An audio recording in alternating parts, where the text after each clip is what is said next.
Hello guys, അസ്സലാമു അലൈക്കും. വെള്ളിയാഴ്ച പോത്തിറച്ചിന്നില്ലെങ്കിൽ ഇസ്ലാമിന്ന് പുറത്തു വന്ന ഇമ്മച്ചി പറയണം. ഇമ്മച്ചിക്ക് പറഞ്ഞോടെ പോത്തിനൊക്കെ എന്താ വില.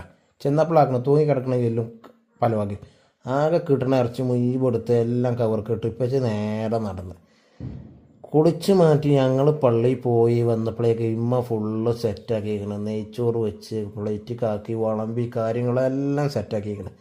കുക്കറിലാണ് ഈ ഇറച്ചി വെച്ചിരിക്കുന്നത്. ഇറച്ചി എന്നൊക്കെ പറഞ്ഞാൽ എജാതി ഇറച്ചി മജ അടിപൊളി സാധനമാണ്. ഫുള്ള് സെറ്റാണ്.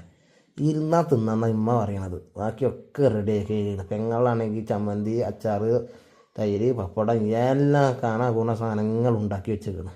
ഒന്നിനൊരു കുറവില്ല. താത്താരില്ല ഇവിടെ. ഇന്നാണെങ്കിൽ ഓൽക്ക് അതിൻ്റെ ഭാഗ്യമില്ല. ഞങ്ങൾ തന്നെ ഫുള്ള് സെറ്റാക്കി. ഇന്ന് ഞാൻ തിന്ന് മരിച്ചു. Full set. ഈ കാണുന്ന തൈരും ചമ്മന്തിയും പപ്പടവും കാര്യങ്ങളൊക്കെ നീനുവിൻ്റെ സ്പെഷ്യലാട്ടോ. നീനുവിൻ്റെ സ്പെഷ്യലാണ്. നീനുവിൻ്റെ കല്യാണം ആയതുകൊണ്ട് ഫുള്ള് പണിയാണ്. പെയിൻറ്റിങ്ങും കാര്യങ്ങളൊക്കെ അല്ലേ. വെള്ളിയാഴ്ചയാണ്. നല്ല അടിപൊളി കട്ടൻ ചായ ഉണ്ട്, നെയ്ച്ചോറും ബീഫും തൈരും ചമ്മന്തിയും പപ്പടവും എല്ലാം. താത്താരൊക്കെ പോയിട്ട് ഉമ്മ നെയ്ച്ചോറും ബീഫും ഒക്കെ ഉണ്ടാക്കി. ഇവലൊക്കെ പോയി. എന്താണെന്ന് പറയാല്ലേ? ഓർക്ക് കൊടുക്കണ്ടല്ലോ. ഓർക്ക് കൊടുക്കണം.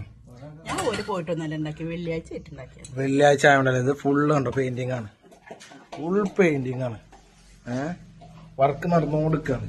അതിന്റെ ഇടയിൽ ആ പാവം താത്താരൊക്കെ ഉണ്ടായിട്ട് ഉമ്മ ഉണ്ടാക്കാതെ ഇപ്പൊ ഇതാക്കണ ഉമ്മ ഫുള്ള് നെയ്ച്ചോറ് ബീഫ് ഒക്കെ ഉണ്ടാക്കിക്കണ. താത്താർക്കൊന്നുമില്ല. താത്താര് വിരുന്ന് പോയതാണെന്ന് ഉമ്മ അറിയാം. വിരുന്ന് പോയവർക്ക് ഇവിടെ ഇല്ല. ഇവിടെ കോലം പണി ഇട്ടിട്ടാണ് രണ്ട് താത്താര് മൂത്തച്ചിമാരാട്ടോ, ഏട്ടന്മാരെ വൈഫാണ്. ഓല് രണ്ടാളും ഓല കൂടിക്ക് പോയി. അപ്പൊ ഞങ്ങൾ ഇതൊക്കെ ഉണ്ടാക്കി. ഞങ്ങൾ ഈ പണിയൊക്കെ ഒറ്റയ്ക്ക് ചെയ്തു. അല്ലേ ഗൈസ്? ഒരു പണിയെടുക്കാതെ പോയി. അതാണ് ആ കുട്ടികൾ. ഡാഡിക്ക് എന്താ പറയാല്ലേ? പാപ്പാക്ക് എന്താ പറയാല്ലേ? നെയ്ച്ചോറ് എങ്ങനെയുണ്ട്? നെയ്ച്ചോറ് സൂപ്പർ. നെയ്ച്ചോറ് സൂപ്പർ. മ്യാ